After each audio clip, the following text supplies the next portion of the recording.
ဒီနေ့မှာတော့မြန်မာပရိသတ်တွေကြားအတော်လေးစိတ်ဝင်စားမှုမြင့်တက်ခဲ့တဲ့ကျော်စွာဝင်းနဲ့ထိုင်းဖိုက်တာကိုမာဝတ်တို့ရဲ့အချိတ်အနယ်ပွဲစဉ်အကြောင်းကိုတင်ဆက်ပေးသွားမှာဖြစ်ပါတယ်။ဒီပွဲပြီးဆုံးသွားတဲ့နောက်မှာပရိသတ်တွေကြားအဓိကဆွေးနွေးစရာဖြစ်ခဲ့တာကတော့ဒိုင်တွေရဲ့အမှတ်ပေးဆုံးဖြတ်ချက်ပါပဲပွဲစဉ်ဟာအလွန်နီးစပ်ခဲ့တာကြောင့်ဘယ်ဖိုက်တာကအမှန်တကယ်အသာရခဲ့တယ်လဲဆိုတာနဲ့ပတ်သက်ပြီးအမြင်တွေကွဲပြားခဲ့ကြပါတယ်။အထူးသဖြင့်မြန်မာပရိသတ်တချို့ကတော့ကျော်စွာဝင်းဟာပွဲအတွင်းမှာအဆက်မပြတ်ရှိတတ်ပြီးဖိအားပေးထိုးတက်ခဲ့တာကြောင့်အနိုင်ပေးတဲ့နယ်လို့ယူဆခဲ့ကြပါတယ်။ဒါပေမဲ့ဒီလိုအမြင်ကွဲလွဲမှုတွေကြားမှာအာရှတိုက်ရဲ့တိုက်ခိုက်ရေးအားကစားလောကမှာလေးစားခံရတဲ့သုံးသက်သူတဦးကသူ့ရဲ့အမြင်ကိုထုတ်ဖော်ပြောကြားလာခဲ့ပါတယ်။သူ့ရဲ့သုံးသက်ချက်အရဒီပွဲဟာတစ်ဖက်သက်ပွဲမဟုတ်ပဲအလွန်နီးစပ်တဲ့ပွဲစဉ်တစ်ပွဲဖြစ်ခဲ့ပါတယ်။ဒါပေမဲ့သူကိုယ်တိုင်အမှတ်ပေးမယ်ဆိုရင်တော့ကျော်စွာဝင်းကိုအနိုင်ပေးတဲ့နယ်လို့သုံးသက်ထားပါတယ်။တရားဝင်အမှတ်ပေးမှုမှာတော့ဒိုင်းနှစ်ဦးကကိုမာဝစ်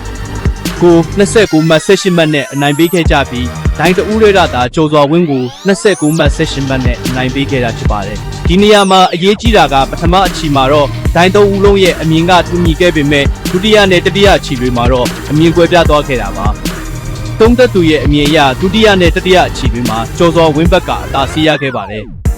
အထူးသဖြင့်ကျော်စွာဝင်းဟာကြိုင်ဘက်ရဲ့တုတ်ပြန်ထိုးချက်တွေကိုမကြောက်ပဲရှေ့ကိုဆက်တက်ပြီးဖိအားပေးထိုးတက်ခဲ့တာကိုအထူးအတိမတ်ပြုထားပါတယ်။တစ်ဖက်မှာတော့ကိုမောင်ရဲ့ကစားပုံကလည်းအလွန်ထိရောက်ခဲ့ပါတယ်။သူဟာနောက်ဆုတ်ပြီးအခွင့်အရေးဆောင်ကပြိုင်ဘက်ဝင်လာတဲ့အချိန်မှာတိကျတဲ့တုတ်ပြန်ထိုးချက်တွေနဲ့ပြန်လည်တိုက်ခိုက်တတ်တဲ့ပုံစံရှိပါတယ်။အထူးသဖြင့်တတိယအချီမှာကိုမောင်ဝင်းရဲ့ထိုးချက်တစ်ချက်ကြောင့်ကျော်စွာဝင်းရဲ့ဥကောင်းမှာဒဏ်ရာရရှိခဲ့ပြီးဆရာဝန်ဝင်ရောက်စစ်ဆေးခဲ့ရတဲ့အထိဖြစ်ခဲ့ပါတယ်။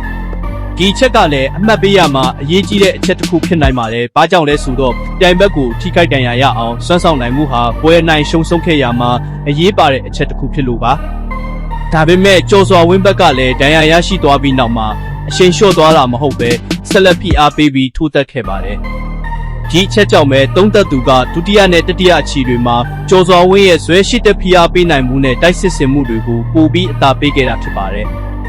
ဒီပွဲကကျော်စွာဝင်းအတွက်ရလက်တစ်ခုထပ်ပိုးပြီးအရေးကြီးတဲ့အတွေ့အကြုံတစ်ခုလည်းဖြစ်ပါတယ်။ဘာကြောင့်လဲဆိုတော့မြန်မာလက်ဝဲကနေထိုင်းလက်ဝဲနဲ့အဆင့်မြင့်တန်ပွဲတွေဘက်ကိုကူးပြောင်းတဲ့အခါနီးစနစ်ပိုင်းဆိုင်ရာကွာဟချက်တွေကိုကျော်ဖြတ်ဖို့လိုအပ်ပါတယ်။မြန်မာဖိုက်တာတွေအနေနဲ့အစင်လာအရအားကောင်းတဲ့ထိုးချက်တွေနဲ့ဖိအားပေးကစားနိုင်ပေမဲ့ထိုင်းမိုက်တာတွေကတော့ငယ်စဉ်ကတည်းကထိုင်းလက်ဝဲစနစ်နဲ့လေ့ကျင့်လာကြတာကြောင့်အကွက်ရွှေမှုအကွာအဝေးထိန်းချုပ်မှုနဲ့တုတ်ပြန်ထိုးသက်မှုတွေမှာအတွေ့အကြုံကောင်းတွေရှိကြပါတယ်။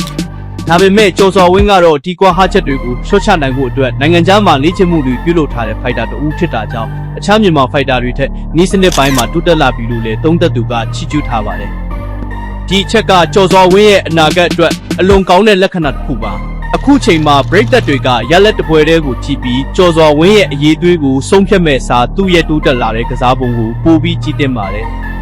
အထူးသဖြင့်ဒီပွဲမှာဒဏ်ရာရရှိနေတဲ့ကြာကနေအရှိတက်ပြီးဆက်လက်ဖိအားပေးနိုင်ခဲ့တာကသူ့ရဲ့စိတ်သက်ပိုင်းဆိုင်ရာအားကောင်းမှုကိုပြသခဲ့ပါတယ်။ဒါအပြင်ဒီပွဲစဉ်ဟာမြန်မာဖိုက်တာတဦးအနေနဲ့အဆင့်မြင့်ပြိုင်ပွဲတွေမှာဘလို့ခက်ခဲတွေကိုရင်ဆိုင်ရမလဲဆိုတာကိုလည်းပြသပေးခဲ့ပါတယ်။အနာဂတ်မှာကျော်စွာဝင်းအနေနဲ့ဒီလိုပွဲတွေကနေရရှိလာတဲ့အတွေ့အကြုံတွေကိုအသုံးချပြီးကစားပုံကိုထပ်မံတိုးတက်အောင်လုပ်နိုင်မယ်ဆိုရင်ပိုပြီးအန္တရာယ်ရှိတဲ့ဖိုက်တာတဦးဖြစ်လာနိုင်ပါတယ်။